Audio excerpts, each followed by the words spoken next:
The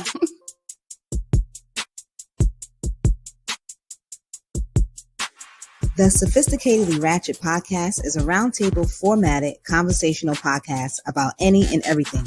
6 Black queens and kings from New York City, sharing our views on Black lifestyle, culture, relationships, religion, and current events.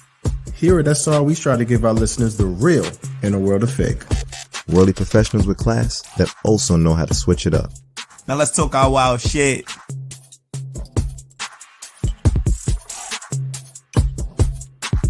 We're off the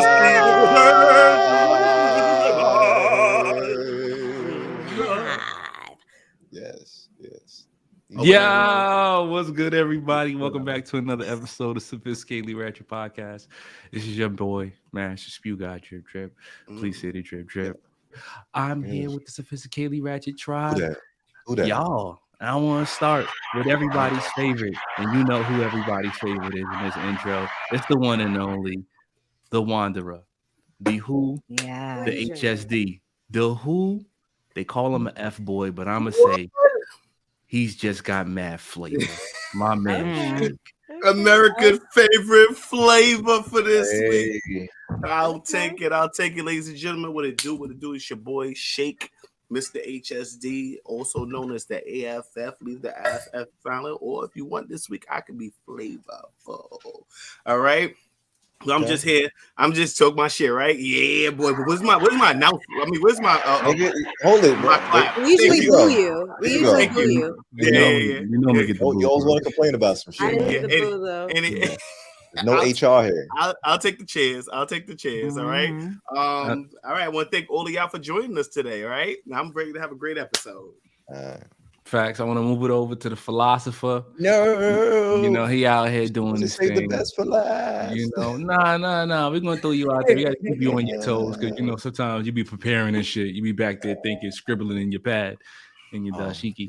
But hands up. Hey, maybe it's in your head. My man, Flash Philosopher. Oh yeah, of course. Yo, what's good? Oh, let me get myself there. All right. As you can see, I am in my African garbs today. I mean, mainly my hat. Okay? This is what I'm doing today. All right. Today, I am the phenom that has a forte to fornicate. Okay. It is your boy, Flash the Philosopher. It is he, it is me, it is I. What's good? What's that around your neck? I got a little chain on. If you see it, is it a shark tooth? No, it's a lapis, the stone. So what's that represent? My intuition and all the other blue shit. Ooh, I like. Okay. You gonna make that a ratchet pick one day so we can learn more about that? That was pretty. I can't be telling you where I get my drip from, man. Oh, why not? Is it about drip or it's about sharing the inner growth? Because that's what it's about for me. Doughboy wants to be about the inner growth as well. I can get Doughboy. I'll send it to y'all. Okay. Yay! All right, so we're gonna swing it over to everybody's favorite number 3. All right, you didn't know you knew where it was gonna go. First and foremost, you know that when you talk to her, you intro her, you do not do one thing, you do not own her shit. Exactly. Not ever. Don't do it. Slapped in the mouth. Introduce yourself, Queen Lil Mo. Hey guys, it's your girl Mo. You know I hail from Co-op City Section 5. Don't ever zone my shit. Today Talk about it. We know where it came from. We know where it came from. If it wasn't for the Bronx, this rap shit probably never would be going. You know, it wouldn't be no Wakanda. Okay, tell me where you from? See Wakanda. See, it starts from the Bronx. Bop, bop. Bop, bop. Wait, how do you do it? How do you do it, Mo? Bop, bop, bop, bop. Boom, boom, boom, Wakanda. Yes. What's up, y'all? It's your girl Mo. You know. Hey, bestie. I love y'all. Hey, What's bestie. poppin', What's Mo? goody? What's popping, y'all? What's up? All right. So last but not least. Oh, that's the best for last. I need an icy sound for this. You already know where we're going with this one, ladies and gentlemen. The frozen one. The icy type. Sub-Zero of the gang. Bestie Westie. TJ the ice Fill cream. me up. Icebox for her heart. What up, tribe? It's your girl TJ. I'm here looking African and beautiful, ready for my tribal shit. Wakanda forever. Yo, talk about your collars. Talk about your collars, TJ. You got this like these. Is actually from Kenya. Ooh, okay. And I bought it off of Etsy, so I hope it really is from fucking Kenya. But I actually bought it. You guys remember we went to Private Ryan's party. He had like a African theme party. I had a whole outfit made. I had an outfit made. This is what I wore, and a guy came up to me in that party, and he goes, "Are you from Kenya? Because this is Kenyan." And I was like, "I bought it from someone that was Kenyan," so it made me feel like, "Oh, I'm authentic. I'm authentic." Okay. We ain't out here faking the fuck, girl. Yeah. You ain't telling the Etsy profile you got it from? No. I remember that party. I had an outfit on that was made with the African garb, and that garb came from Ghana. Yeah, you know, because y'all so damn worldly. I would assume y'all got it from the country when y'all was there. Like, I mean, no shade. When y'all going to Africa? Can we all? I do want to go to Africa, and my garb that I had on was from Africa. It was bought from the material came from Ghana. Okay. So you got the authentic wear, 100%. I got the authentic 100%. Okay. That's where it came Back to my point though. When we going to Africa? Oh, we all go together. Let's go. Let's roll out. I want to go to Africa. So look, 2025. 2024. I'm gonna say 2024. 2025. And tribe, if y'all want to come, 2024. I think 2024. All right, 2024. Let's go to Africa. Let's go to Africa. 2024. Whatever. But with the tribe, can we invite the tribe? Tribe, I want you guys. Oh yeah, for sure. Yo, gang, pop out. Yo, we're going to Africa 2024. Tribe, we doing a retreat to Africa.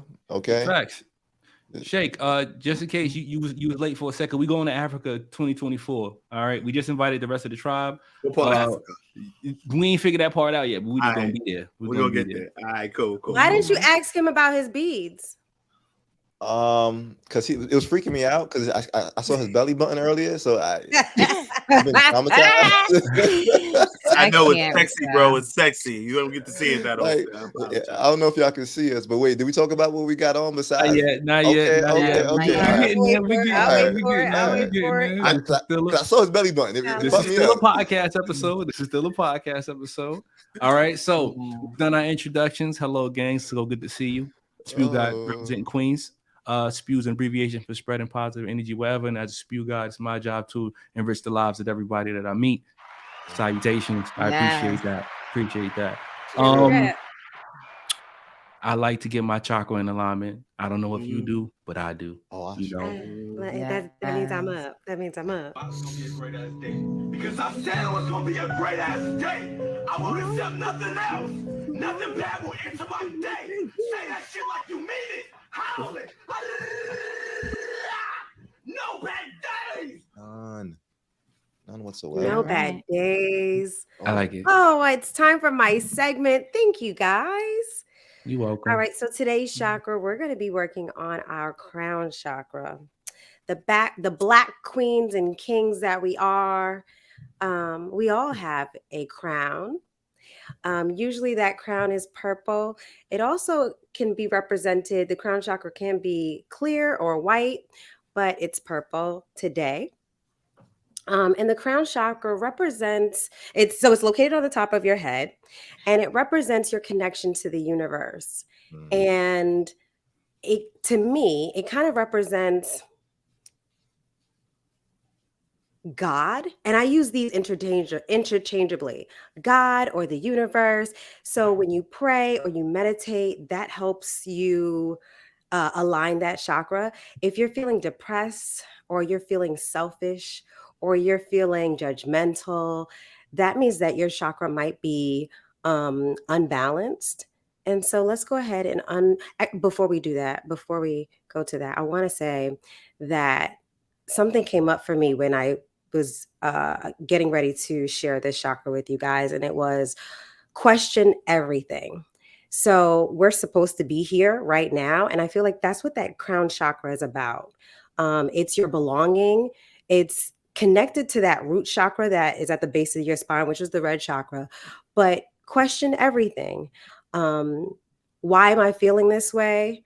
What's coming up for me? Why am I being selfish? Why am I being nice? What's coming up for me? Question everything. And yeah, so let's go ahead and align our crown chakra. Let's connect to the universe, connect with the God inside of us. Yes. What I tell myself is he made me in his image, and I use universe and the God interchangeably. And you can use mantras for yourself, whatever works for you. So go ahead and take a nice deep breath in. All right, let's connect to the metaphysical. And out.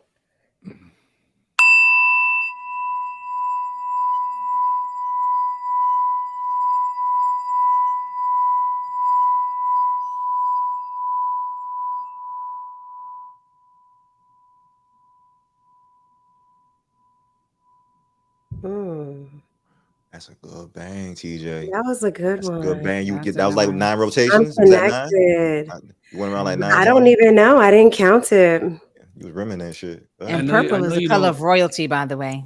It is royalty crown, right? Crown. Mm-hmm. Yeah, it connects you to who you really are. It connects you to the universe. It connects you to nature. It connects you to your true self. I like that. I know you say, I know in the past you made comments about like, you know, people closing their eyes while you can't help but close your eyes when you do the meditation. I feel like if you don't close your eyes, something's wrong with you. You're psycho. You gotta close your eyes.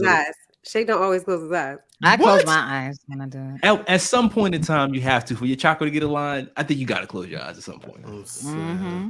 Yeah, I might be a serial killer. His eyes always look closed, baseline, not for nothing. Yeah, fact. Baseline, his eyes always look closed. Yo, but real talk.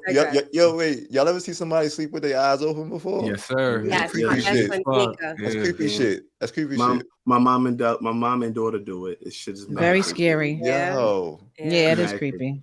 Oh, it is definitely creepy. And then how about when they sleep with their eyes open and they talking in sleep? That's crazy. Oh no, I never had that. Yo. My grandma did that shit. I didn't know what that was. Like, who is she talking to? Like, we looking at her like, who is she talking to? Word. That'll get a player in trouble. You dreaming and talking. And what you think you would say though? Your wife did taking notes. It don't matter. She gonna use it against you. Whatever it is, it's gonna be. It depends on what you say. Yo, no matter what you say, she gonna read into it. You 100% she gonna figure some shit out. It's you know what I'm saying? I don't even. So, I realize women pay attention to so much detail, bro. And they obsess over little details, bro. Like when you see a picture, they're not looking at you, bro. They're looking at you first, and then they're looking at everything in your background. Shit, we don't really pay attention to, bro. It's crazy. Y'all need to stop lying. Y'all be on the gram trying to see exactly where I was at and who's in the background. Nah, I definitely don't. I definitely don't. My problem with women is that, you know, they try to read between the lines, but they can't see nothing. Yo, like they read between the lines and they try to make something out of nothing and don't nothing be there. Don't nothing be there. No, you know what that's called? You know what that's called? Woman's intuition. That's a ding ding ding ding ding. Give yourself a ring on that one. Whatever. Man, sometimes they be grasping for straws and they find different types of truths and shit. Like shit that they wasn't even aiming for. You was like, I think that's with everybody in general. When you go looking for something, you gonna find that shit. For real. I think women are more courageous when it comes to that shit, though. Like they're more willing to search and shit. Like they'll explore a nigga phone faster than a guy would. I think that's a fact. Yeah. What, Flash? No, I just think niggas go through women's phones too. They just don't admit it as often, and women get caught more often. But women only get caught because they confront the nigga about what the fuck was going on.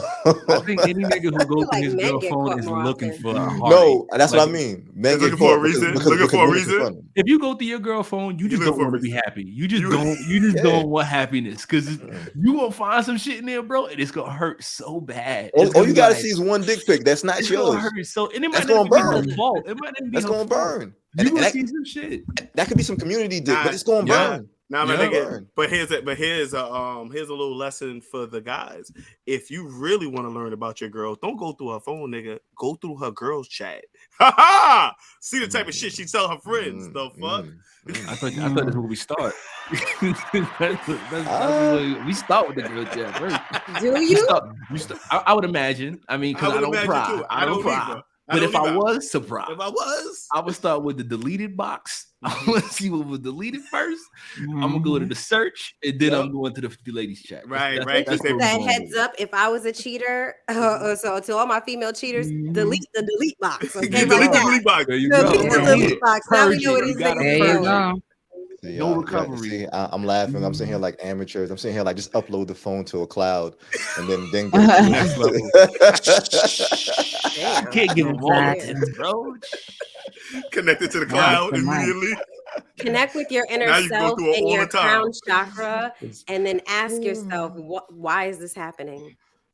Question everything. Why am I snooping? They go TJ bringing it full circle. There you go. There we go.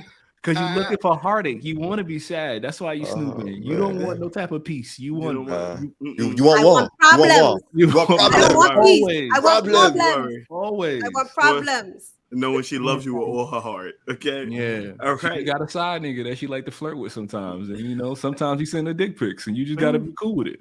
Mm-hmm. She might even have a simple on the side that buys her shit, and you don't even know it. Maybe we get them new earrings from. Okay from. With that, if you ain't buying shit. No, I never okay with another dude buying my girl stuff, bro. That's a gateway drug. That's a gateway drug to her box. Gateway. That's a gateway. Yeah, he's buying shit for her. What? Gateway to the box. That's a gateway. Yo, has your girl ever introduced you to like one of her dude that she would say her bestie is her bestie, and you look at this nigga and be like, I don't have anything to worry about. Nothing to worry about. Nothing at all. I think that's how all of our guys would think of y'all. Yeah. Yo, the way I see it too, don't go through nobody's phone if you're not gonna go nowhere. Like you wasting your time. Like that's true. For what? Yeah. That's true. That's absolutely true. Yeah. I'm being honest. They want the truth, bro. They want the truth. But we digress. Facts. All right, swing it on over. Sorry, we got a little sidetracked. What we do here. We're gonna take it over to the word of the week. Word of the week. Word of the week. Beats and belly button. Yo, as my boy Flash said, my belly button's out today, baby. All right. They didn't ask me about the beads, but I'm gonna tell you about them. These beads came with one of the 70s outfits I came with that, and I just got it. I just got it just to be a little bit more authentic. You know what I'm saying? Sure, I'm gonna give off that Wakanda. Shake. I know you a nigga that keep like a bag of tools. This ain't like anal beads and no shit like that. Nah, no, bro. What anal? I disinfected those beads first. They was brown, nigga. I gotta make sure they brown, nigga. Definitely not anal beads, bro. These are definitely from a costume that I wore a few years back. You know what I'm saying? But I thought they would be a little authentic. I like them. But okay, you look good, bro. You look good, bro. I appreciate it. I like the way I look too. I appreciate it. Chest out, belly button out. Okay. All right. So we keep on slipping. Okay. So today's word of the week, ladies and gentlemen, is disparate. Okay, and the word disparate means essentially different in kind, not allowing comparison. Okay, so I'm going to use it in a sentence, as I always do, which I do not get credit for. I started dating this girl, and I like her, but we came from disparate backgrounds. Disparate, meaning different backgrounds, not comparable. Oh shit! Hold on. So essentially different in kind, not allowing comparison. Very different. Okay. Yeah, I'll take it. Okay, I'm trying to figure out a sentence. I couldn't figure out one at the moment. I forgot that episode. I got one. I got one in the episode. I'm saving it. Oh, trying to get your point. Me too. I got one. I think I got one too. Cool down. You only need one. You only need one. Yeah. It ain't a cool down because y'all didn't give me a point. Okay, so let's roll. Ooh, I got one. I'm ready for the episode. I think I could. Share it with me. No, I want no. So I got something. I got one too. Go ahead. Let's go. All right. So here at Sophisticatedly Ratchet, what we offer to you is a service. All right. This service typically consists of a podcast, but we also have a YouTube account. And on this YouTube account, we do special shit. What we do there is called a Ratchet Robe review. And if you didn't know, you see us on YouTube, we got on our robes. Right? Versace. Hey, moderator. All right. You don't got to say the brand name. Yeah, I wasn't gonna go there. I wasn't gonna go there. You don't gotta sorry. Show them the name. Just show The them the name. Versace is on the top. I did. I wanted to show my name. The Versace is on the top. There you go. Mo, show the name on the back. Mo, show the name on the back. All right. Can you see? There you go. Can y'all see? Yeah, we see you, baby. We see you. Okay. All right. My toxic classics. I can show my where's my man on the horse? It's somewhere in here. Yeah, anybody see? There you go. I see my man on the horse. We gotta upgrade you. We gotta upgrade Polo you. Association. Okay. I see you, Polo baby. Association. Polo Association. The budget didn't cover Versace. Okay. It's all love. It's all love. Right. My nigga Shake got the Association Target Ralph edition. No, he got the Fruit of the Loom. The Fruit of the Loom. The Target edition. That's why they're not on the Ratchet Robe review, by the way. Look, he got the shit hand out in hotels. So what we do in our garb is we do reviews. All right.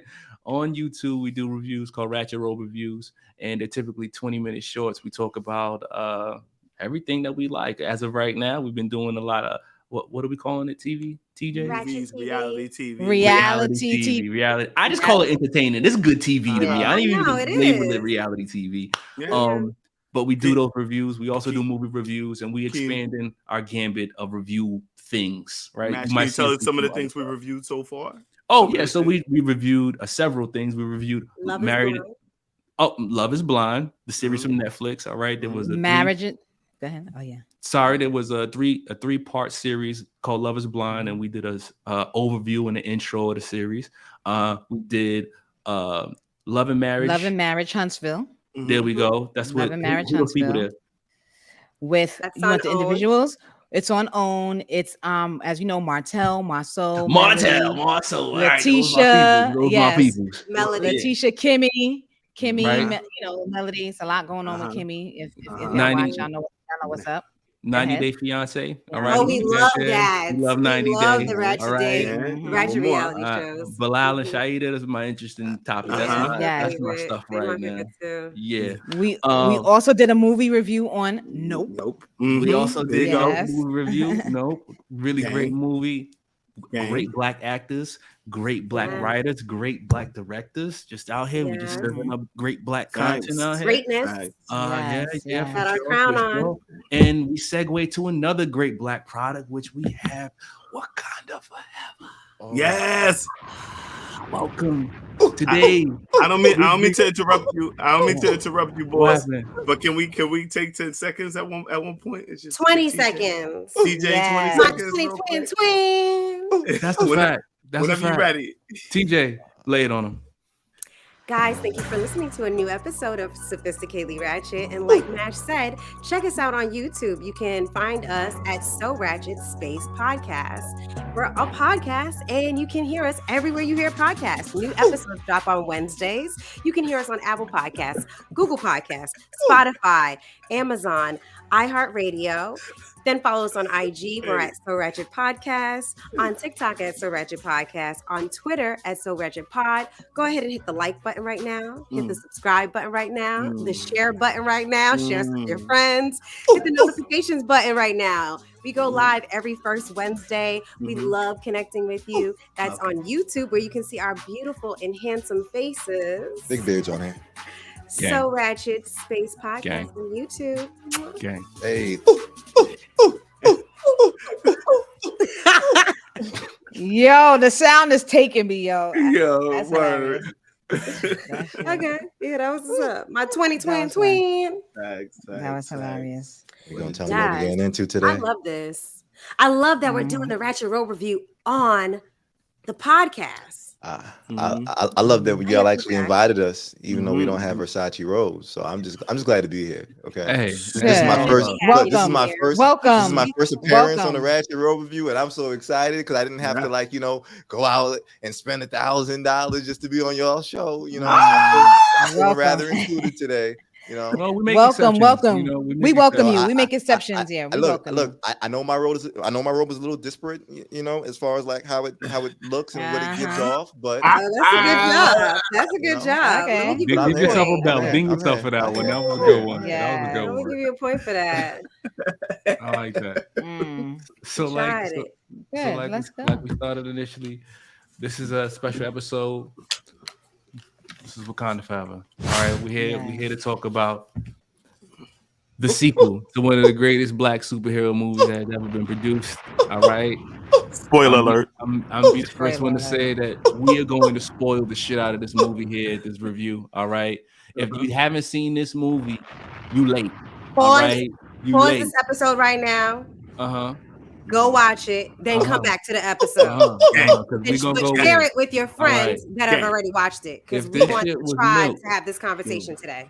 If this shit was milk, this is gonna be the most spoiled milk you've ever tasted in your life. It's gonna be chunky. All right, it's gonna be the shit that make you nauseous when you pour it into the toilet bowl type chunky. Baby gonna keep crying. That's what this is gonna be. All right, that chunky. Baby gonna keep crying. Yes. The baby gonna keep crying. Okay, it's so much spilled milk. All right. So, I was like, baby. Okay. Babies. I get it now. So we all had a chance to see the movie, right? And we all have grown so accustomed to being in our spaces and watching from home with these streaming services. So I want to know what your experience was physically going to the movie theater, like going to see Wakanda Forever. This is open to the room. You guys can jump in however you like. Okay, I'll go first. Shit. All right, so I went to go see Wakanda Forever. And I don't know if anybody's familiar with Jamaica's multiplex. I went to Jamaica Multiplex on Jamaica Avenue. Yeah. I went to Jamaica Ave. I took it back. I decided, I went on a Tuesday, the matinee night, would pay $8.75 a ticket. Crack, baby. Did you get popcorn? I did get popcorn. That's how they get you. That's how they get you, bro. That's how they get you. You had to not get the popcorn. That's how they get you. Yeah. You gotta bring the food in your book bag. You real talk. Bring the popcorn from your crib and shit. Anyhow, so I went to Jamaica, and then while I was there, Jamaica, Jesus Christ, I don't know if it's because it's matinee night, but they are the worst. Okay, the crowd. First, no, it wasn't a crowd. And first off, I'm used to the lean back seats with the feet up, where they bring you food and stuff. It don't even necessarily have to be the one where they bring you the food, but I just like to at least have the recliner. You know what I mean? And I realized that during the movie, and I had to put my feet up on the seat in front of me. I was like, I never have to do this when I go to the recliner one. You know what I mean? Real talk. That's how we do at the movie there. We put our feet up on the seat in front of us, right? So when I got there, when it was time for the movie to start, the screen was still black, and we was like, we're hearing like little shit in the background. We're like, there's supposed to be something going on. There's supposed to be previews or something. So I went out. So me as the black man Karen that I am, went out to complain. All right, man Karen, black Karen. That's what the little girl who was with me told me. She said, "Stop being a Karen." I said, "I'm gonna go complain." Okay. I went out to the complaint. I'm like, bitch. We can't see it. I didn't say bitch, but I said, "Excuse me, ma'am. I'm very like I don't get crazy out there. Excuse me, ma'am. We can't see anything on the screen." And she said, "Oh, okay." She went inside this room literally and flicked the switch and said, "All good now." And I was like, "Oh, word!" It's like that. Somebody wasn't doing their job. Somebody must have been high on Adderall. Shake them down, shake. Did they applaud you when you came back? Like, with your no, not yet. So now we're going through the movie. We can hear that the sound is a little off, but it wasn't so bad. Okay. But then when we got to a certain point, got to the point where Angela Bassett and her daughter was sitting by the pool when they had first met, the dude from from Under Gear, and we couldn't hear shit, and people were just sitting there watching it, and I'm sitting there like, y'all not gonna complain about this? And I'm asking the whole theater, like, yeah, nobody can hear this. Like, y'all really not going? You know what? I got up and I walked. Okay, found another person to complain to. Hey, you buddy. You look like you're the perfect person to complain to. Come on over here. We have no sound in this theater, bro. It's ridiculous. And he goes, really? And we were already about 40 minutes into the movie, like 25 minutes into the movie.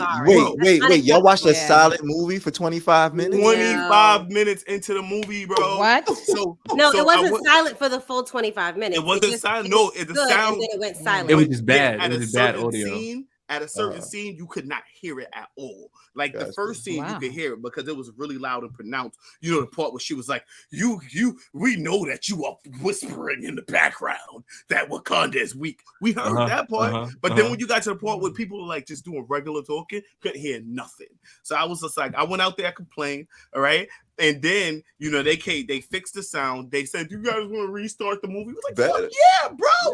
Restart it. So he restarted the movie. Really? And then they walked around and gave us comp tickets, everybody. Nice. And then I got my applause. They saved the day. Good job, bro. Karen strikes again. Yes, we are proud of you. Go ahead, man, Karen. So that was my experience. And man, overall, you know, I wish I went to one of the lead back theaters, but I had a really good experience watching it. It was really good because the movie is good. How did it feel coming out of a superhero movie being a superhero?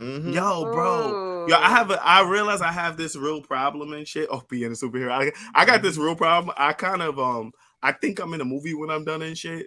But Wakanda Forever was so diverse, you can't really be into it. It's like they got the African part, they got the Haitian part. Like you can't really you know what I'm saying? Like, so I felt like I had a really good experience being in that movie though. I ain't gonna hold you. It was really good.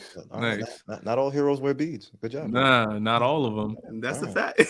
I want to talk about my experience. Okay. So I went to the Regal movie theater out in Atlantic Station in Atlanta, and I like this theater. I think I've probably gone here a couple of times as far as wanting to go see a couple movies or whatnot. It's a nice theater. They got the seats and shit that kick up. You know, you get your feet up and you feel comfortable and shit. You know, I bought my assigned seats, and you know, I was excited when I got to the theater. Some lady had popcorn just thrown all over my seat, number one. And I was so confused at the fact why there was so much popcorn on my seat that I didn't even think it was my seat. Yeah, so I was like, we had a assigned seat. So I'm thinking all right, maybe this is the gap seat. And so I'm looking, it's dark as shit. So I'm trying to look for the F10 or whatever fucking seat I got. And I realized nah, this bitch got popcorn in my seat, bro. And then I said it out loud. I was like, F10. And then she looked at me and she was like, this F10. And I was like, okay. And I'm looking at the popcorn. She was like, ooh, sorry. And so she got the popcorn off the seat. So I was happy now. I was like, all right, cool. Because it was her popcorn, by the way. Just to let y'all know. So that bitch. Yeah, it was her. All right, but it was a nice, comfortable theater. One thing I will say about Atlantic Station, though, I'm always wary about going to it because there are always complaints about shit popping off. Shit pops off at any time in Atlantic Station. What? Just kids. Gunshots? Sometimes kids, gunshots. Shit happens. Okay. And sure enough, you know, I get through the whole movie. I didn't have any issues like Shake. We weren't watching no silent films and no shit like that. Everything was good. It was professional. I even had previews. Yes, I did. Okay. But when the shit was over, I'm sitting there really. I think I told you on one of the episodes or on one of our mental health check-ins. But I was walking out the theater, and then some dude was that was walking next to me. We was chopping up for a little bit, and then he was like, oh shit. He's like, yo, you just know 10 people got shot outside, right? And I'm walking and I'm laughing, and then I slow down in my pace because I was sitting here what you mean 10 people got shot outside, nigga? And why we so jolly to be going out there, nigga? So I kind of backed up. I was like, all right, let me go look up the fuck he talking about and shit, because he got the Citizen app and shit. Of course. So so beyond just the movie was fine. Everything was good with the movie. I just think I need to pick better movie theaters. If I'm gonna go watch a film. So yeah, that's my experience with the film. Yeah, yo, right quick. I just wanted to mention one more thing about fucking Jamaica. So Jamaica, speaking of assigned seating, Jamaica started assigning seats, okay? But then when you get there, they say, hey, you can do whatever you want. All I'm saying is that somebody's gonna get fucked up. Okay, these niggas, you can't say there's assigned seats and then say do what you want. Because now people you gonna sit where you want, and I'm gonna walk in there and I'm gonna be like, I want my seat. Facts. This is F10, bro. You need to get up. Yeah. And they were like, yo, they told me to sit where I want. So here you go. That segues into my experience at the movie theater. Again, I'm in Atlanta as well. Right, I can't remember the exact movie theater we went to, but we had to go to one a little bit farther from the crib because we last minute bought the tickets. Me and Moms went to go see it. Oh, nice. So we go to see the movie, and assigned seat problem comes up. Right now, we all loading up into the movie theater. Everybody got assigned seats. This ain't the recliner joint, but it's an assigned seat joint. And I knew it was suspect when I couldn't recline, but it was assigned flag. First flag. I was like, this isn't it. This isn't it.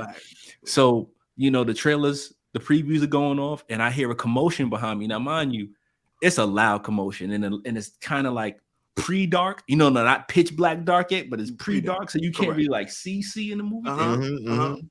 Now, mind you, I don't really go to the movie theaters like this. I'm typically a sit-at-home movie person because I like to be able to pause, go to the bathroom, get a drink, take a shit, So preferences in the crib. So when I step out of the house, I want to have a good experience. These niggas is turning up behind me. I mean, this chick did not want to get up out of this assigned seat for nothing. And homeboy was like, yo, this is my seat. Shit, I don't give a fuck. Now, mind you, we in Atlanta. So, everybody got a heavy accent. And I'm thinking also with this heavy accent, everybody got a gun in my mind. I'm convinced everybody's holding something. Like, was there a metal detector as you went into the movie? No. No, there's no metal detectors at movie theater. You better have spider sense, nigga. This is what I'm thinking. I'm like, I hope my powers kick in while I'm sitting here in the dark in this movie theater. This shit get crazy. Damn.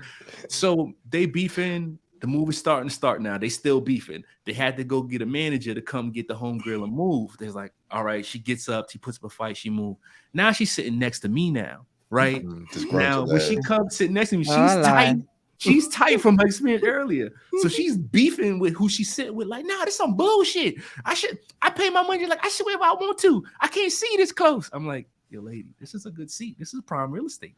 I don't understand why you don't. This is the middle section in the middle. Not too close, not too far. Beefing. She got kids with her. All right. Now I don't mind people spending time with their kids, but they got babies. Don't bring no baby to come see Wakanda Forever. Why would you do that to me? Crazy. To me? Yeah. I don't deserve that. Crazy. I'm a big fan of this whole thing we got going on here. Fuck them kids. Exactly, bro. Exactly, bro. So I had to deal with the beefing lady, her kids, and she had a family member who was really big, and she had to squeeze past me to get into her seat. And she kept going back and forth throughout the whole movie. I'll tuck your knees in. I say all that to say, I prefer that Disney just stream all this shit. Please, just send it to my crib. Disney, just put it on Disney Plus. I'll pay extra. I'm already paying with the premium price, but direct. Really? I'll pay the extra dub. Send it to my crib. We call it even because I don't want to leave my house to have this type of experience. I need to be immersed in the movie. You know what the issue is with that? That opens the door to a lot of people just copying the movie and able to get it on the black market for free. Because I will say this. I say to say like this. The black market is definitely real. I've watched it a couple times, and the second time or third time I watched it, it was definitely on bootleg. Okay. I realized they don't have the fire like hot edition 1040K picture on the bootleg shit. Not yet. Not yet. Yeah, so there's a reason. Just know there's a reason why they don't go like farm to table. Bootleg is still grainy. Right. It's still grainy. Still got pornos at the end. Pornos popping up at the end of it. You still got the bootleg shuffling in the back. Let me tell you. You know I know when I was watching the bootleg. Sounded like Shake.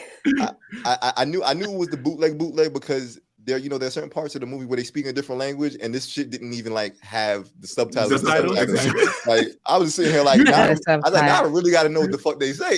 Yeah, but you watching the bootleg with the subtitles being Korean and shit. Wow, I could jump in right quick because my experience it was very short and sweet.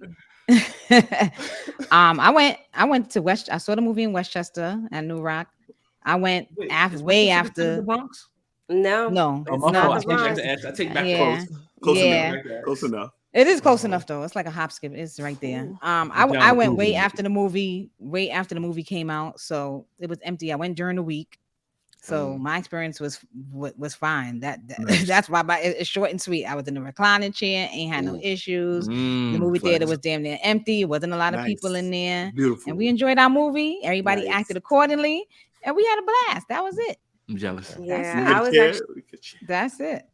That's it. No dramas. No dramas. Yeah, no, I went to Westchester too, and like MASH, I went with my mom, and it was beautiful. I love sharing that experience with her.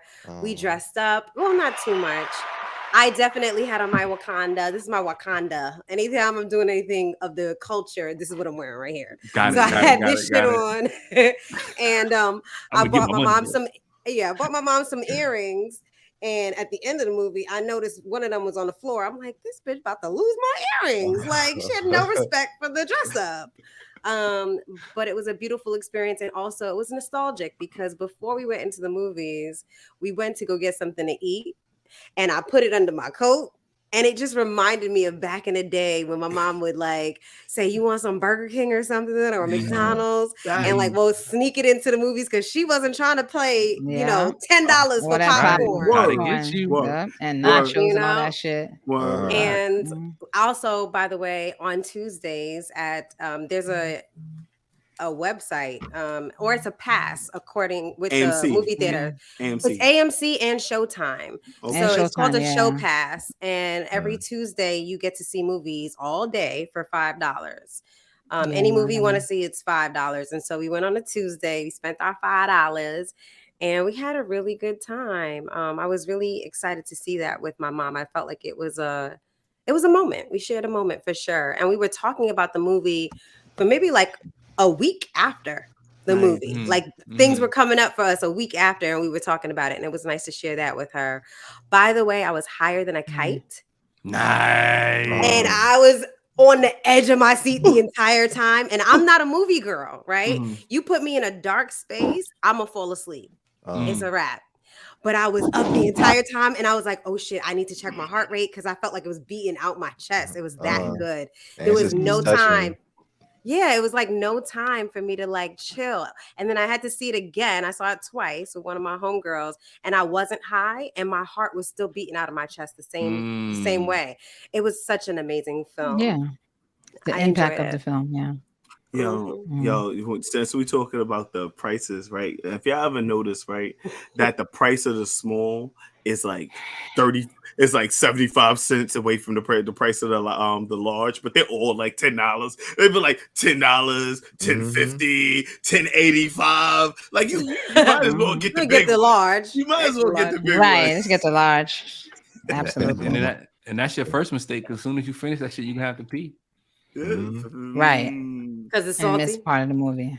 Well, this movie's like 2 hours plus. It was 2 and a half hours. And I did not budge one time. I just had to sit there and. Yeah, I sat through it. Yeah, same. I sat through it too. I ain't get up at all. That's why I was pissed because the lady I was telling you about next to me, she went to the bathroom like 3 times. I counted every time she went to the bathroom because I had to pick up my legs and turn them to the side. You know, like you trying to like curtsy and shit. Like, it was crazy, bro. It was crazy. Oh my gosh. And this is what happens when you don't go to theaters that have the the recliners. But I think it's very clear that the women had very disparate coming for us today. Dragging it. No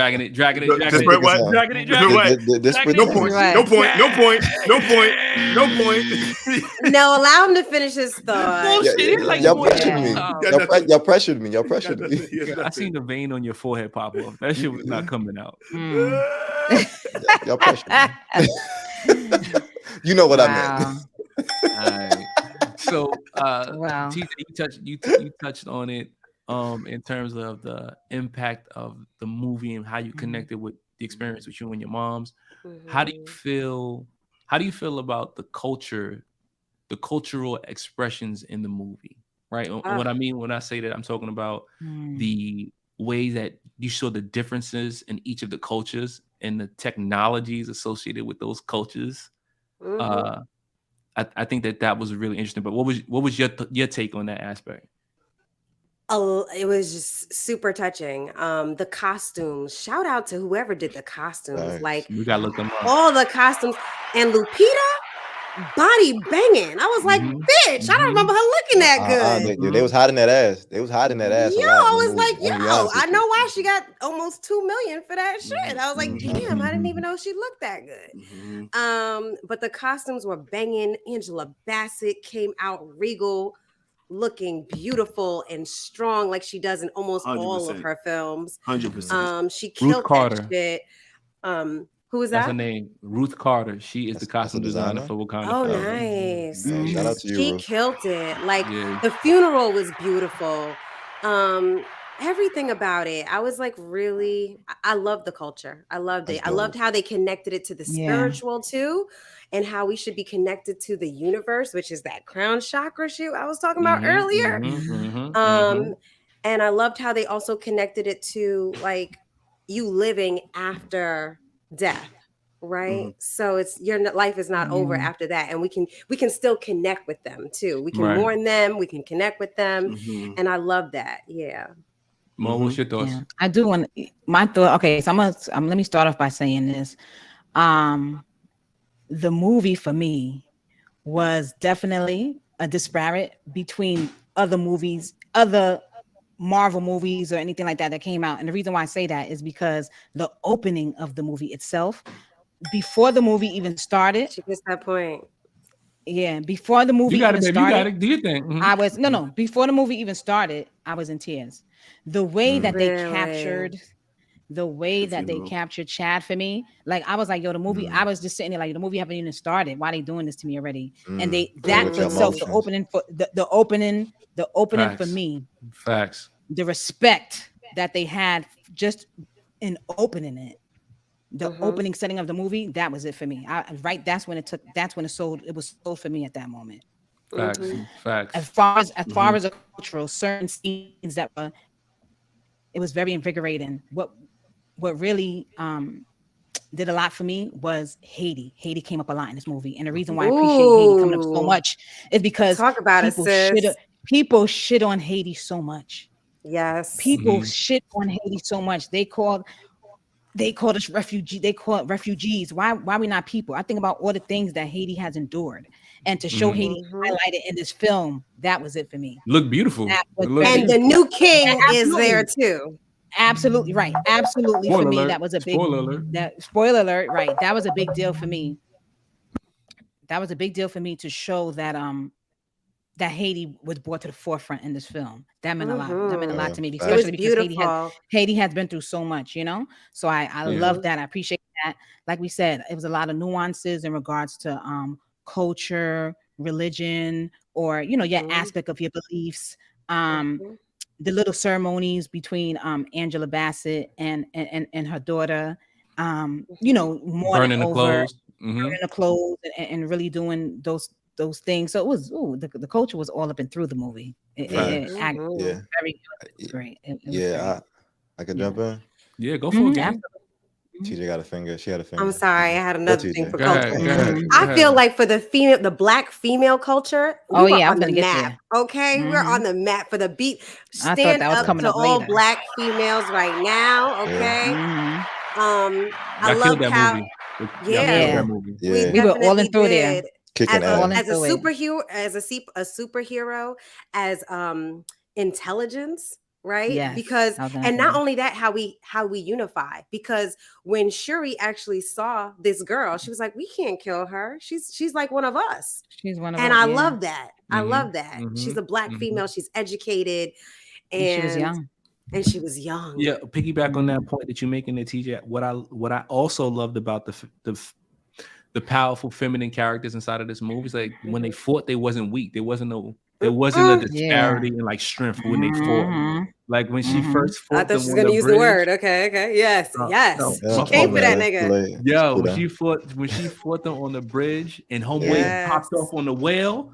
I was like, how you fight a nigga who jump off a whale? Like you dead ass just crazy crap. She took out 3 of them and then she had to fight the main dude. But at no point did you think she was gonna take an L. Like outwardly, like, oh, she's a rap for her. She has so much strength with just a spear. It's like, all right, I respect you. I see how you giving it up. That's a fact. No, I like that. Yeah. So sorry, Flash. Yeah, that's so good. Anybody else got a finger they want to put up? Me. Shut the hell up, man. Yo, back up. No, Flash is fucking. He's next.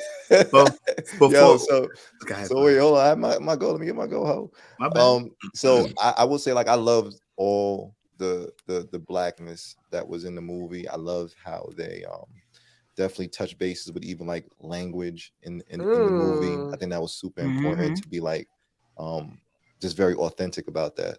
But the one thing I will say, even with culture in the movie, I love the way how they shed light on just like the Mexican and like the Mayan culture for the movie, and like introducing indigenous, like Namor and his background, because it wasn't just something where it was like, okay, this is a enemy who you possibly just probably not going to want to relate to or understand like his background, but no, his culture is so deep, and to be bought into that, it almost sometimes gave you even like a sense of like empathy for like what he was doing or what he was trying to protect in the movie. So I think that was really cool. So even though like there's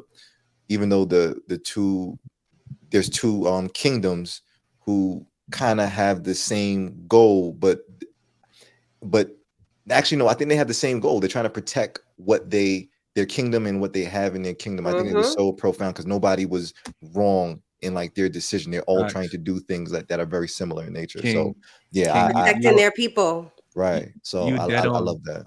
You dead on. I thought it was really fire the way they shown like the ancient Mayan aspect of their civilization under the water. Like they was playing Mayan basketball when she was getting the court. I was like, oh, that's so dope. Yeah, even the underwater shit was dope. Yeah, the architecture of the building in Tolakan was like, it looked like a Mayan architect made it under the water, right? Beautiful. It was so fire the way they used the jet streams in order to travel underwater. I thought that was amazing. They even had their own greeting. The cultural difference were like so That's what it reminded me of. Also unique. You know, I thought that was fire. That was so tough. Guys, shake my fault. And they also had a calling. And I feel like y'all pretty much brought up everything that I freaking saw and now I admire about that movie. The languages.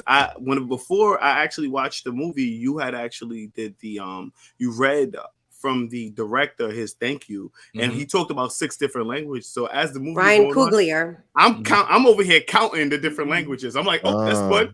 There you go. That's 2. You know what I mean?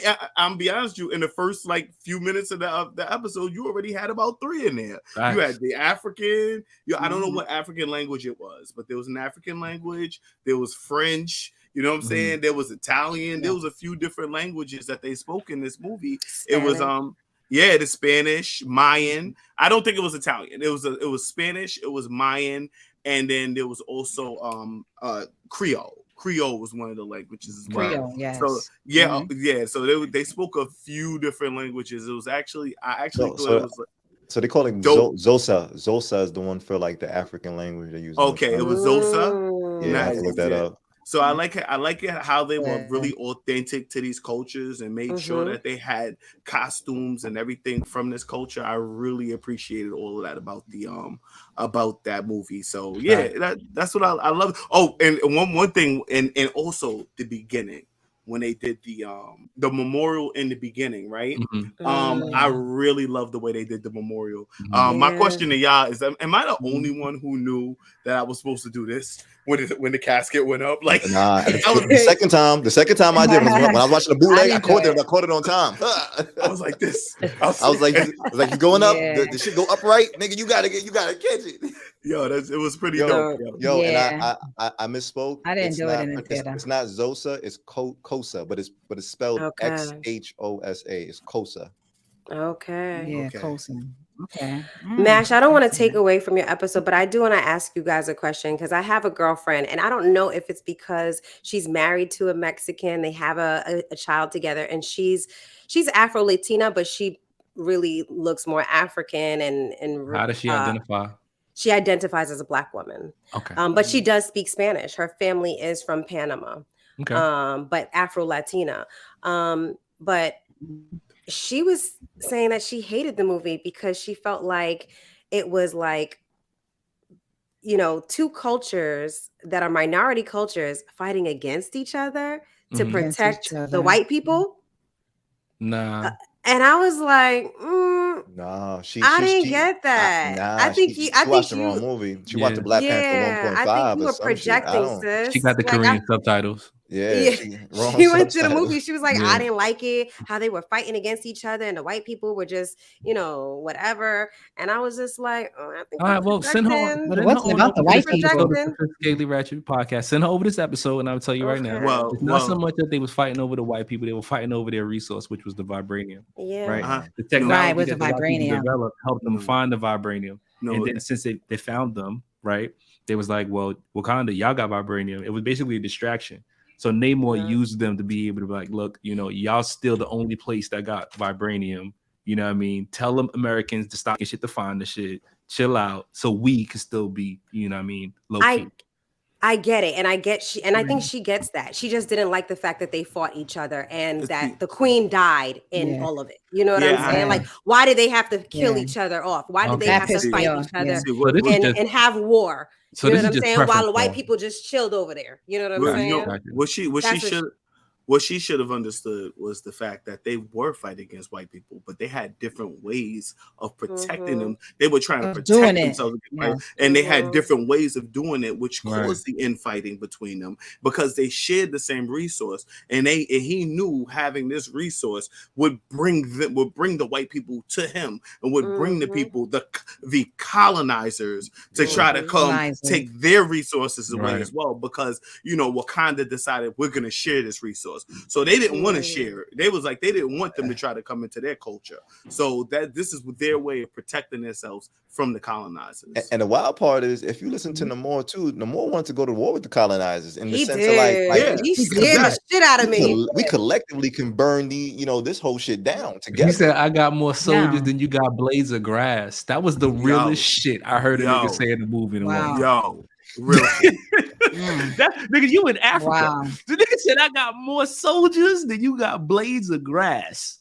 I was like, damn, all right, well, we can talk. He wasn't joking because all of them was strong as fuck. Son. They was mad strong. I was like, I was nervous. You know what was fire too? Their technology that they had to fight those little water bombs, the water balloons that they use as like compression bombs.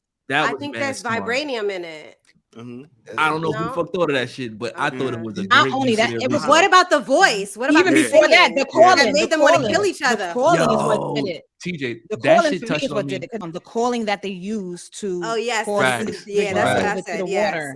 Yeah. So the fire, for me, what I like about that is the connections, like the mythological aspect of like the sea creature. There's a sea creature called a siren that would sing to sailors, and it would convince them to like get hypnotized and jump overboard, and then it would eat them. So they took this aspect of this like sea mythology and added it to this culture as a tool to like beat these niggas. That was so fire. Weren't they called like harpies too? Or something? Harpies fly, sirens are in the water. Gotcha.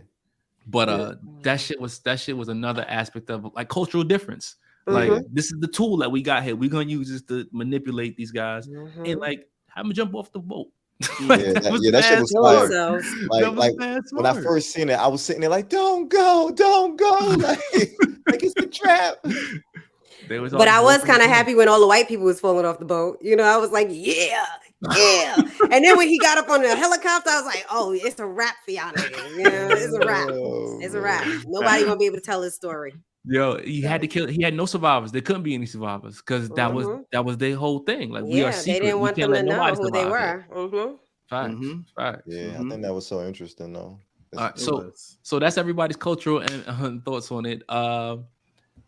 In our current events episode, we talked about the release of Black Panther. We talked about the revenue of Black Panther. We talked about how much money it made, and then we also talked about the actors and what they were paid to play these roles, right? And one of my castmates, TJ, made a very solid argument about the disparity or the desperate,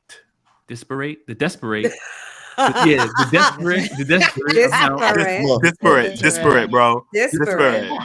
Fuck. All right, well, she was beefing about the way they was getting paid. All right. Angela Bassett, she only got $30K for her role here. No, 300. That would be crazy, wouldn't it?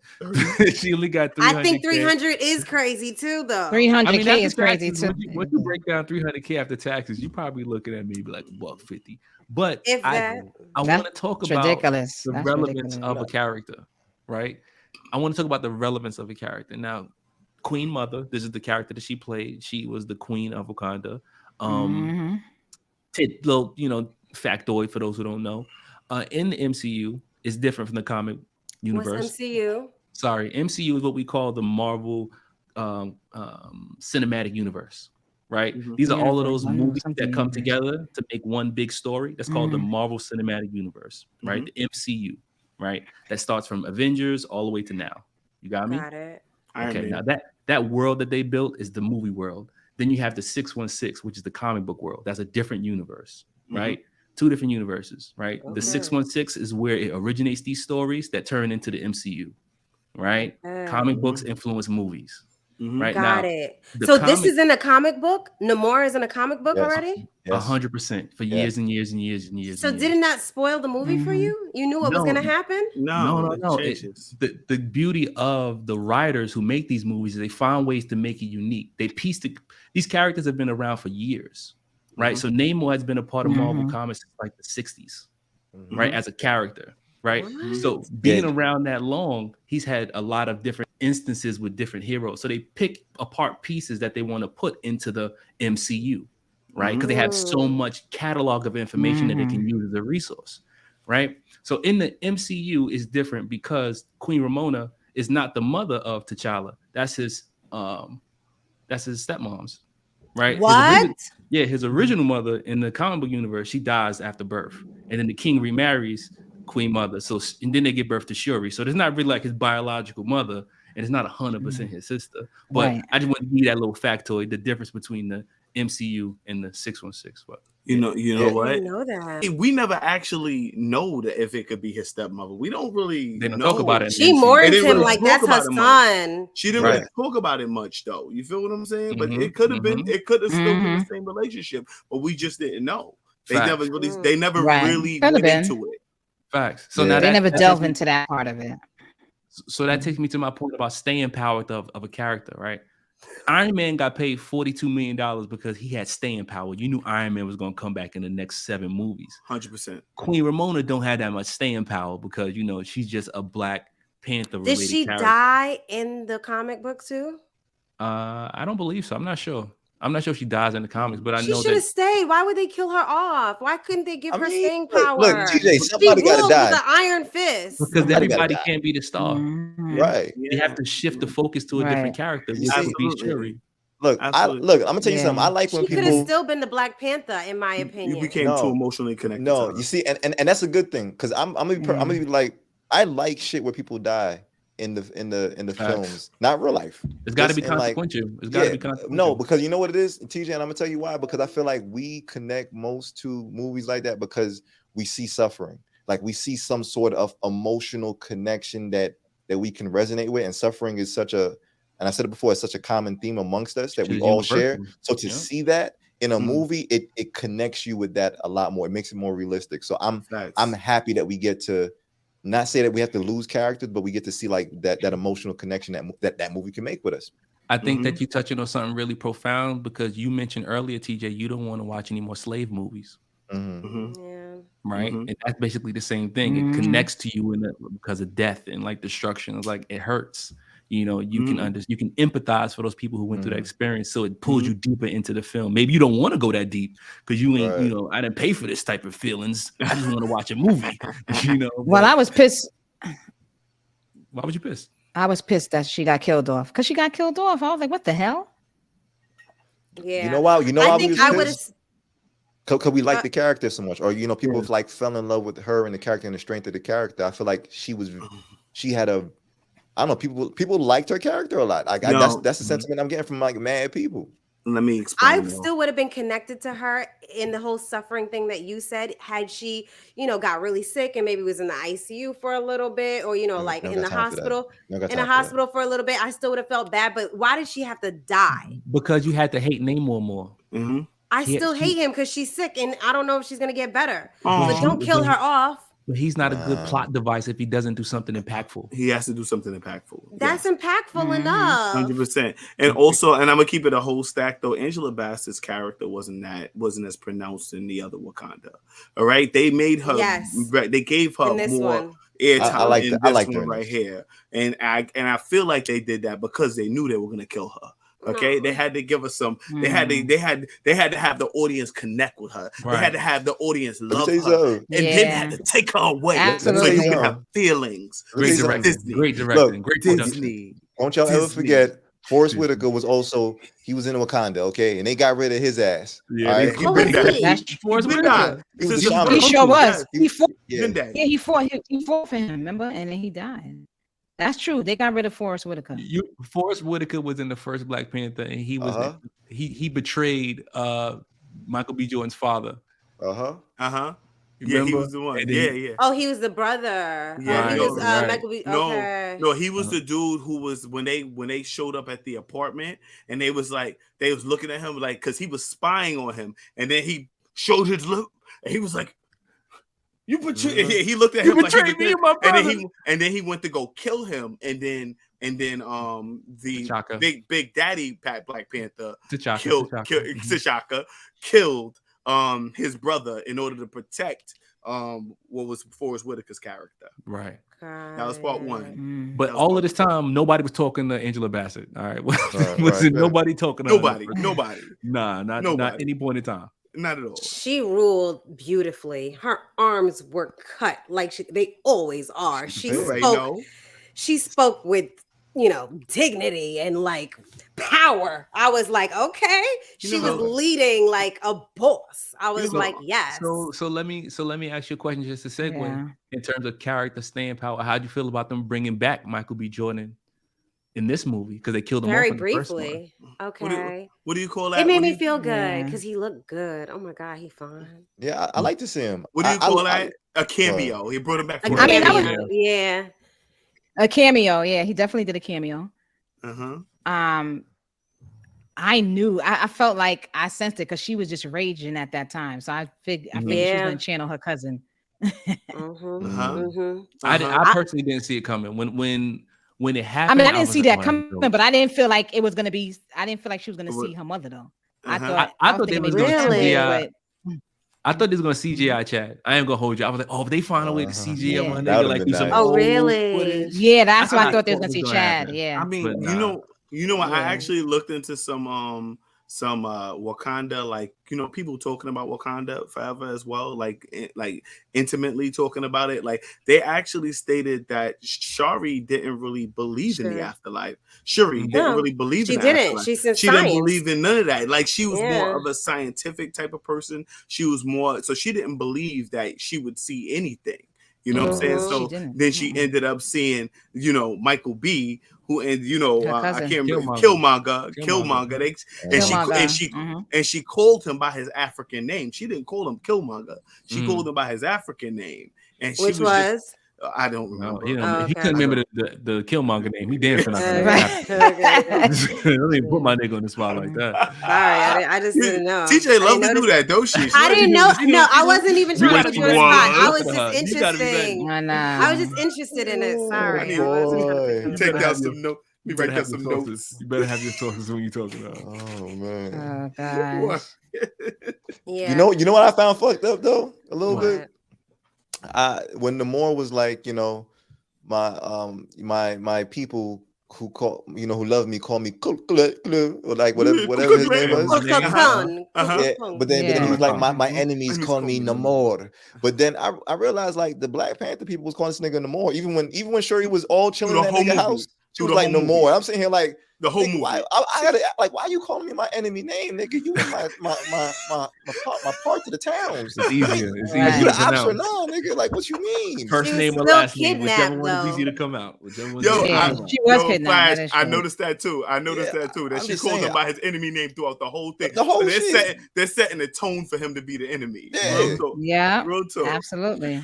And they also set the tone for sure to be like, I was like, oh my God, is she going to be a superhero or is she going to be a villain? I was like, not sure what she was going to do. I was kind of nervous for that. What do you think? What do you think really like? Now, this is not true. This is a true question. I know the answer.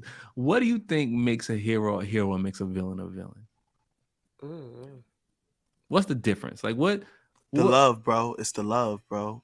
It's how much we love the person. I'm gonna be honest with you. It's compassion. I think that's what it is, because she gave him compassion at the end, and using your heart at the end. And I feel like a lot of villains don't use their heart because they are heartbroken. They usually go through some type of trauma that they have not dealt with, and they're crazy. The Joker, that's not Marvel, right? Yes, DC, but you it is. It is. Yeah, but DC, but it's a good reference. It's a good reference. So I'm just saying, like, usually they're heartless, and she was somewhat heartless because she was missing her brother. You know what I mean? But she still had like love in her. You know, because that's how us people, Wakandans, right, Africans are. We are filled with love.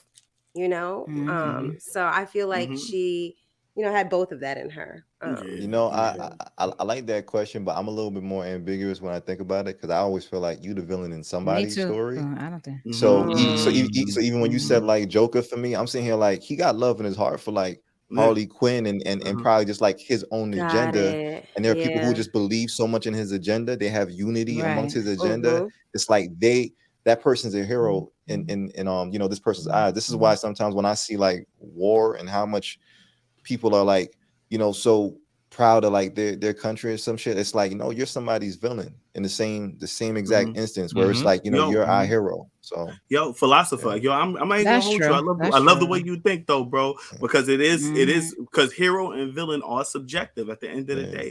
Because if you watch the movie The Joker, not keeping it on DC, but if you watch the movie the Joker was the hero in that movie. Like, but we was able because we were able to identify with him. We were able to understand connect why he got with to him and rationalize with him why he was this way. You know what I'm saying? We was able to go through the breakdown with him and realize how society fucked him over.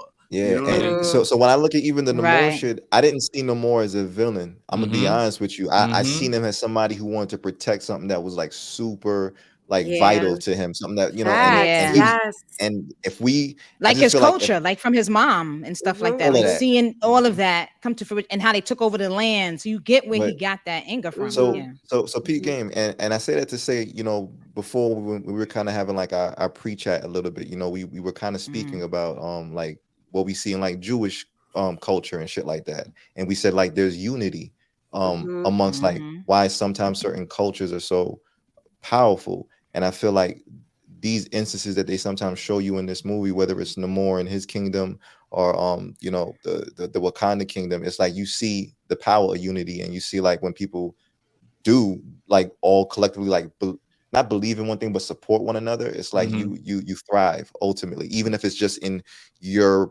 bubble of what you want to see like become great. That's kind of what makes cultures like great. The fact that we get to stick together. We're supposed to stick together. We're supposed to like empower one another. So thank you for getting to that, because what came up for me was exactly Namor had said to a comment after he was defeated by Shuri and she allowed him to live, and like his peoples were upset with him, and he was like, you don't understand, she now has compassion for us, so now we get to grow and no one knows we exist, so we can grow exponentially, and they're strong as fuck. And I don't know if this was just me having Black pride. I was like, yo, the colonizers tried to ruin us, you know what I'm saying, but they also dropped us off on every fucking country around. We're everywhere. If we all united, if every Black person of the diaspora you sound united, like we would be so fucking powerful, because we're in every fucking country. We're in China. I've been to China. There's Black motherfuckers in China. Of course.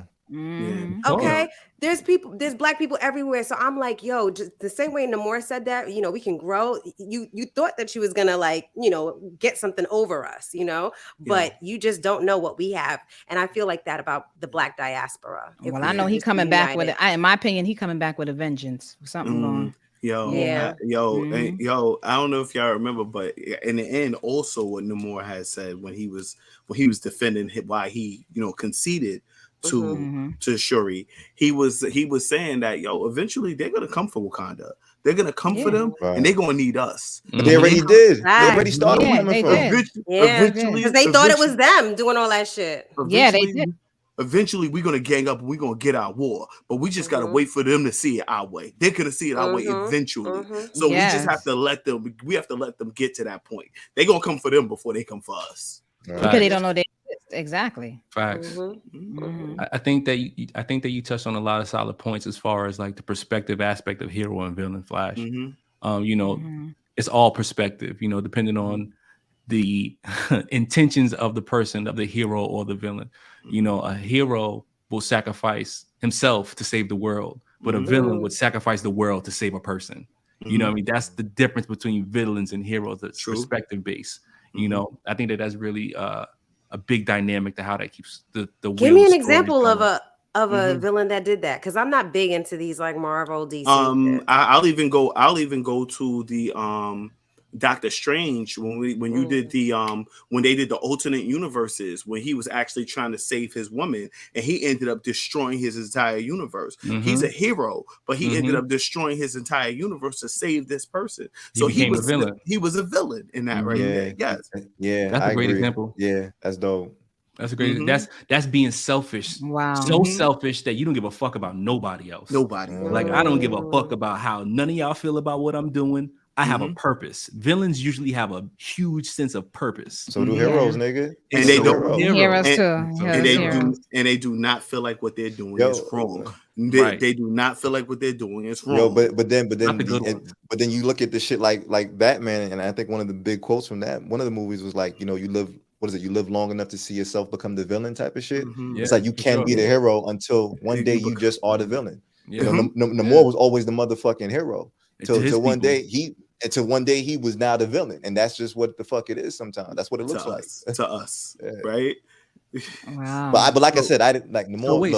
I rock with Namor though. So with that in mind, would you consider Killmonger a villain? Because his intentions was to basically do everything TJ said. Nah, he wasn't a villain. He was the antagonist of that movie for me, but I don't think he was a villain. He sure was antagonizing niggas. For sure. He was fine as fuck to me. I mean, that's how I saw it. I mean, he was a villain in the sense, like, even the healing stuff, like he burned up the healing stuff Killmonger did. So I was like, why do you have to do all of that? He wanted to be the only one. He wanted to be the last person that had that sense of power. He wanted nobody else. So he burned the shit.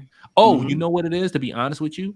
I think he burnt the shit because of the way he felt when he spoke. Oh, he saw his flashback. He was like, nah, fuck that. This shit is trash. Because his flashback took him back to the projects. It didn't take him back to the mother ancestral plane like it did for Chad when he took the herb. Right? Yeah. So I think that when he took the herb, it triggered him. He's like, nah, burn this shit up. Fuck this shit. Burn this shit. That's true. Burn all of that shit.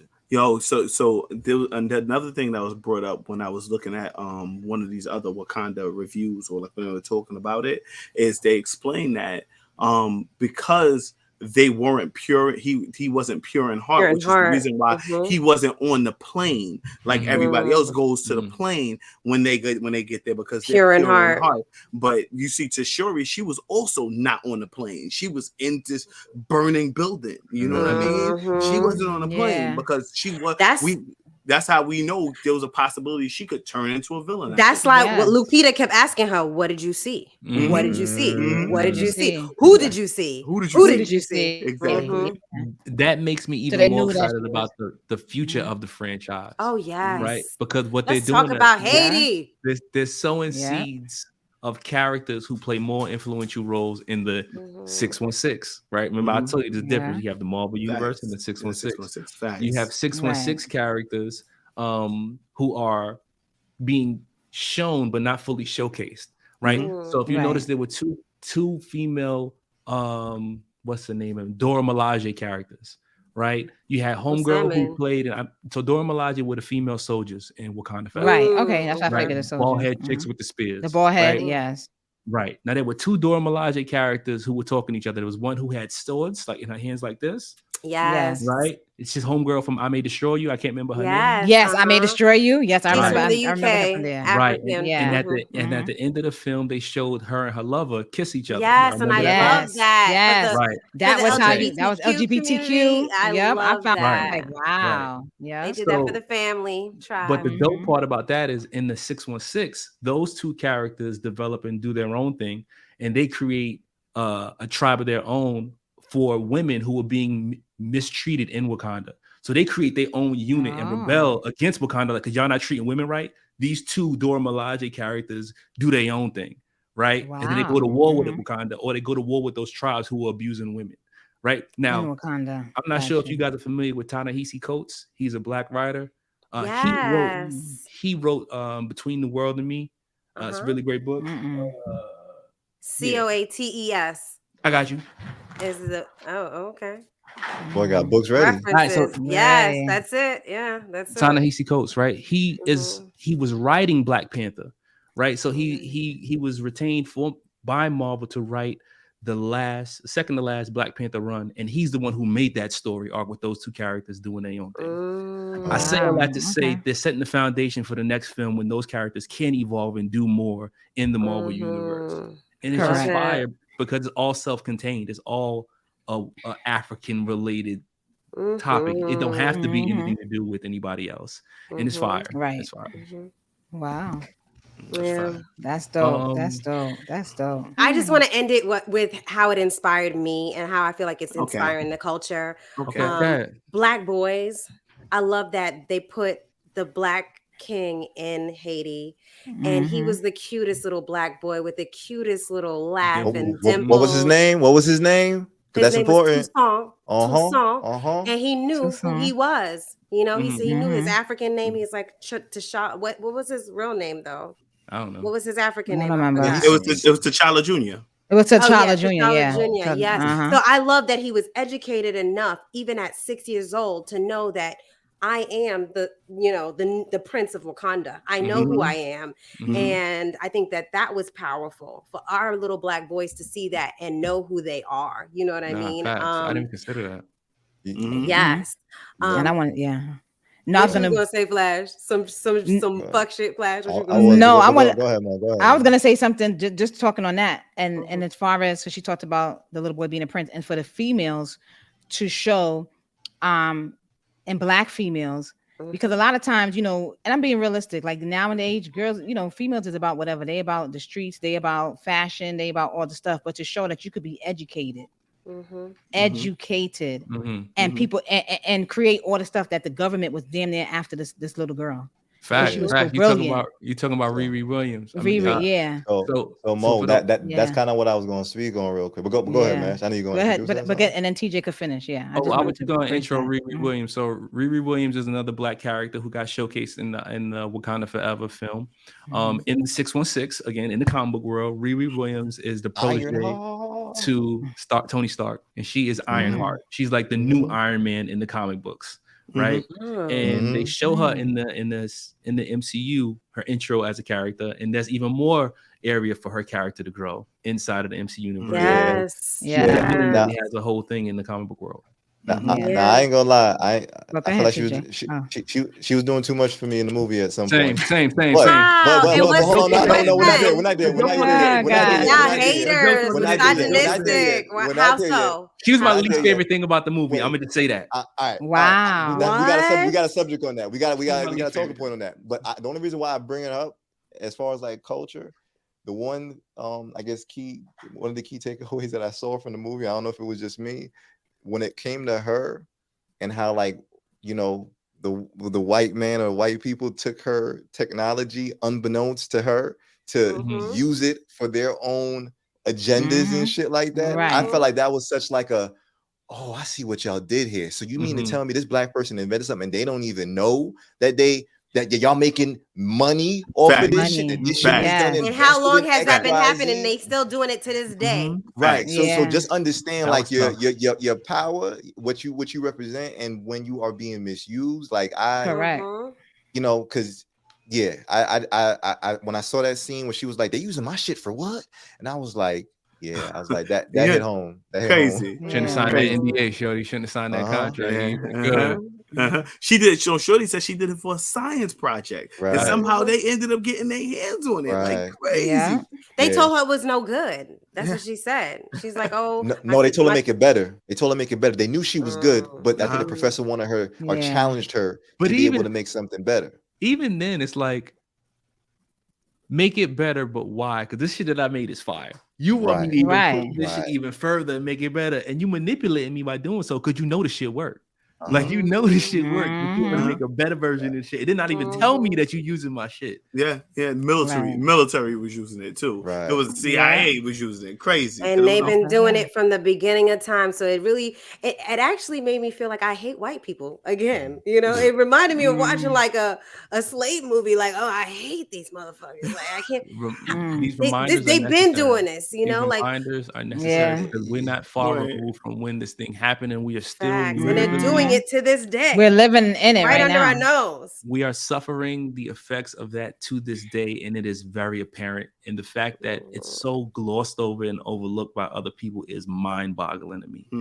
It is fucking blows my wig, which is why I do appreciate and acknowledge slavery movies. You know, I appreciate those things because we need to keep those things relevant in the forefront of someone's minds because they don't think about it like we think about it. Facts. Right. And it's unfortunate, but also necessary to express those feelings internally. And then we get to talk about it like now.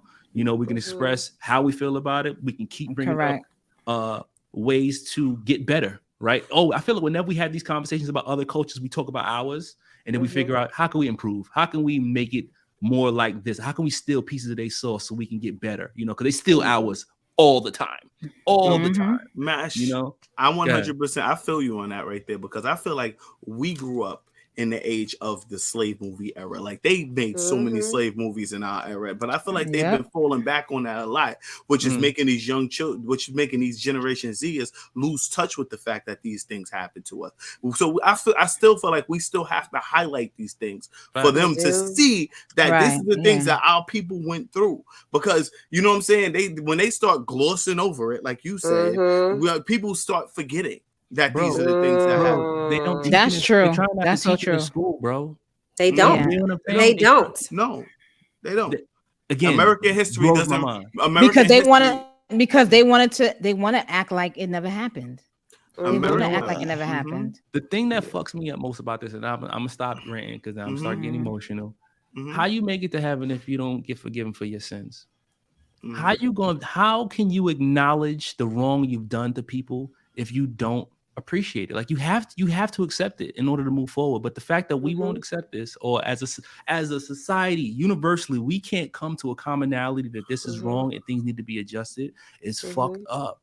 Like it's so fucked up. Yo, bro, I had an ex. No, I was just gonna say, world history, you know, there's so many atrocities that have happened, especially for white people against like, you know, other races and things like that. So I feel like they generalize everything as imperialism. And I remember when we were in like junior high school, they would talk about imperialism very fully, and they had a whole freaking lesson plan for that. But when it came to slavery, they glossed over. They kind of just like, there was slavery in America. It lasted. And then it was abolished by Lincoln. Exactly. And everybody was cool. But we don't never talk about the wealth that was generated from this. You understand what I'm saying? Because they had all these free workers. People became rich, or families became wealthy. From generations became wealthy. You know what I'm saying? And it's to this day. Yeah, to this day. Absolutely. It's a head start. Yes. And just watching the Emancipation movie, I was like, oh my God, we built railroads. We built everything for them to trade the shit that we were, you know, laboring over. And then giving nothing. And nothing. So that's what I was gonna say. So my ex had said to me one time, he was like, yeah, we should get reparations. And I was like, how are we gonna calculate that now? After the fact. Oh, we can do it. And he was like, how did they calculate for us to get stimulus checks? Yeah, we can do It's it. possible. It's possible. They just don't want to do it. They just don't want. You know what? You know what it is. I think it's possible, but then it probably like put too much debt into the world. And shit. I was just about to say the pipe bankrupt. We wouldn't even know what the hell to do with the money. Not even put too much debt. They got money. They got money. It's just it's not about the debt. It's about the fact. It's about COVID. It's about admitting the wrong. Admitting that this happened. Like I agree with Shake. Yeah, Shake. I feel like a lot of people. Once you do the reparations, that means you're admitting that acknowledging it.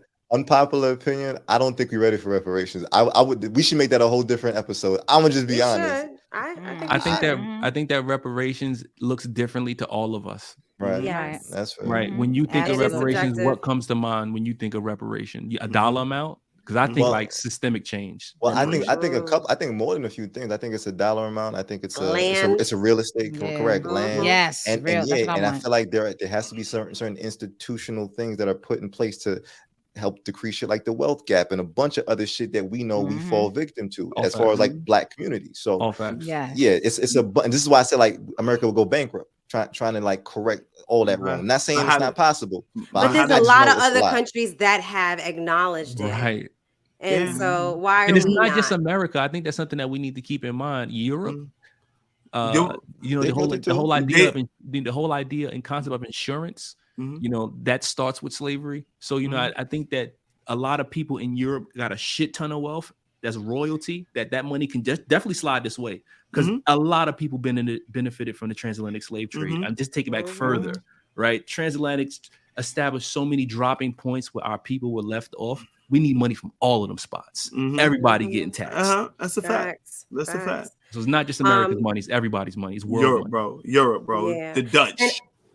And I want to say, because we're talking about the UK, I am watching. I told you the whole Meghan Markle and Harry thing. I don't want to spoil that for y'all that haven't watched it, but I will say that Prince Harry says, a lot of it has to do with us acknowledging it, being aware of how we move forward, because the way that they did Meghan Markle, how they did Harry, how and they still doing Meghan, and how they're making it such a racial thing is like it's just disgusting. And he was like, we got to do better. We got to acknowledge it.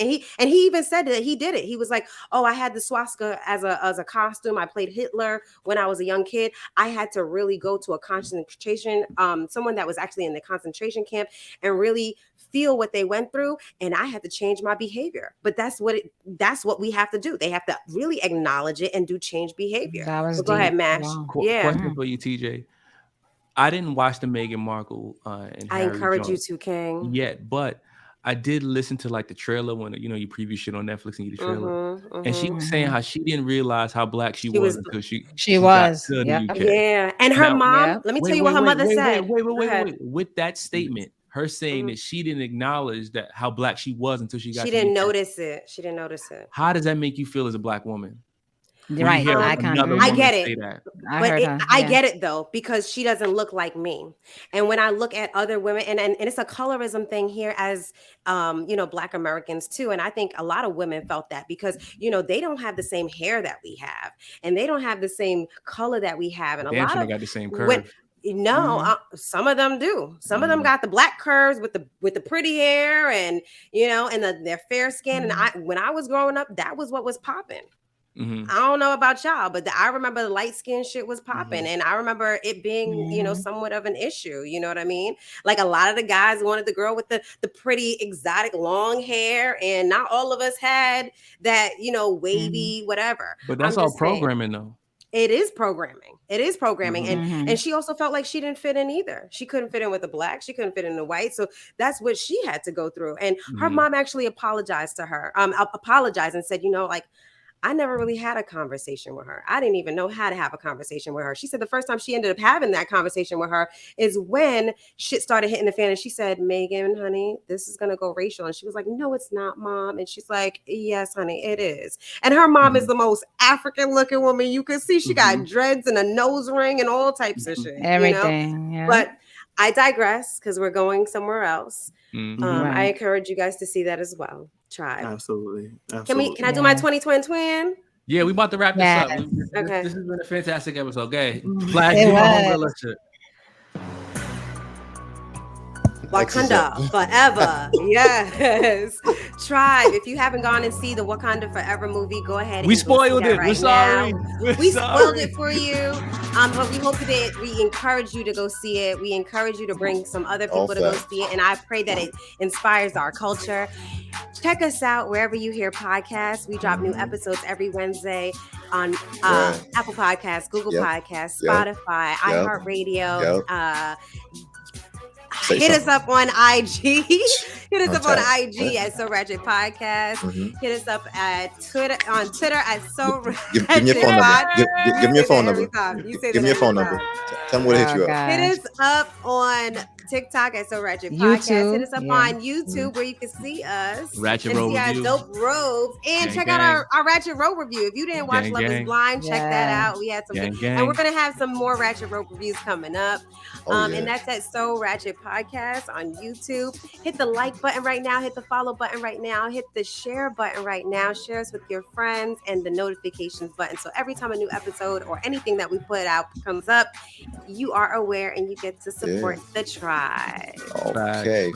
Stay sophisticatedly ratchet. So again, before we head out, we just want to hit you with our sophisticatedly ratchet pick.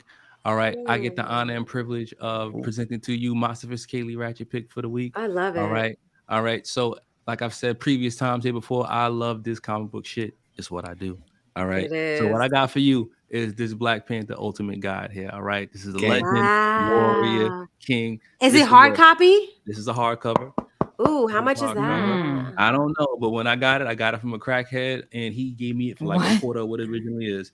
But this shit right here gives you that chronological information about Black Panther. It look like it's worth money. Crackheads always got the best prices. Nigga, always on sale, bro. Always. So I highly recommend this piece if you're interested in learning more about the character. This is the Ultimate Guide. I'm gonna put it in the show notes. You guys check it out. Yeah, I got one. It's not a book because Flashlight, Audible, but it is a book, not a physical book but it's a audio book that I'm listening to. Yeah, but it's called Medical Apartheid. It's a book by Harriet A. Washington. It kind of just goes through certain scenarios, especially in like American history, that dealt with just using Black people as guinea pigs, and whether that was like euthanizing women or performing experiments for Black men that were going to war and all this other shit. It's Tuskegee. Yeah, all of that shit. It's like it gives you just an account on like so much shit that they used us for to make their thing better. Research. The experience is desperate. Like test rats, Oh my God! And just speaking of that, like little on the dark side of history, but I like to know it all. So yeah. Wow. Amazing. Okay. Do I get that point? I get that point. Okay. We didn't even hear it. I didn't hear it. I didn't hear it. I was just saying that. Nobody heard it. Nobody heard it. All right, put the score up anyway. Well, the word of the week is a tie. It's a tie between me and Flash. It is a tie between me and Flash. All right. That's bullshit. Challenge. No, so we have one. No, Flash. Flash, you only have 1 point. You only have 1 point, fam. I have 1 point too. Yeah, TJ.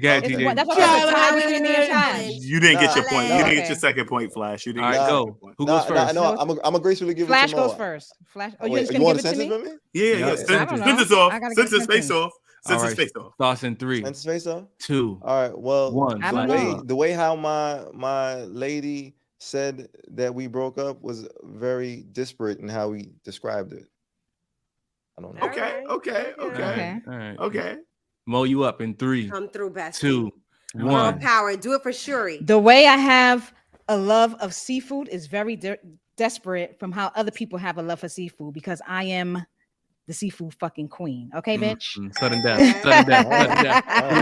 2. See, this is why I tried to bow out. This is why I tried to bow out. This is why I tried to bow out. He's bowed out already. It sounded like desperate as opposed for disparate. I know. She kind of missed That's a disparate. But she used it correctly. She used it correctly. It's all good. I like the sentence a little better. I ain't fucking with it. She brought seafood into it. I'm good. All right, there you go. Good job, Mo. Ladies win. Good job. Girl power. That shit. Yeah. Yay. Joe, thank you so much for tuning in to another episode of Sophisticatedly Ratchet. We love you. Tribe, we love you. Thank you for growing with us. Thank you for continuing to grow with us. And we look forward to talking to you again, Tribe. We talk to you soon. 20K. We had 20K. Peace. Growing. Shout out to everybody. We are so grateful. Yes. Stick together, tribe.